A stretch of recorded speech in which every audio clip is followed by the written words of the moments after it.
Do you know, when I talk to salespeople and say to them, what's your biggest challenge? The common answer I get is, Tony, do you know what? I know how to sell. The only real problem I've got is I just don't have enough pipeline. And when they say that, I tend to take a step backwards so I'm out of reach so they can't punch me. But I say, do you know what? If you knew how to sell, you would have enough pipeline. The very notion of trying to separate the building of sales pipeline from the creation of sales revenue, I think today is very, very problematic. Everybody in the organization needs to own the responsibility for creating revenue, and everybody in the organization needs to be responsible for creating great customer-centric culture.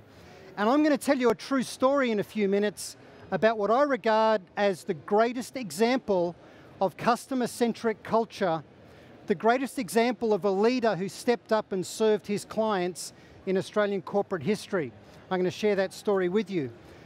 But again, when I talk to salespeople, they'll typically say what you can see in that quote on that slide.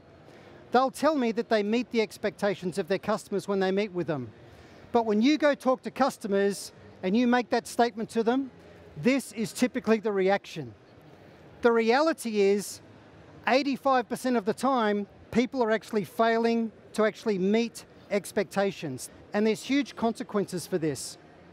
If we just think again about technology, our ability to research people, to provide insights for them, to provide value in conversations well in advance of them deriving value by becoming a customer.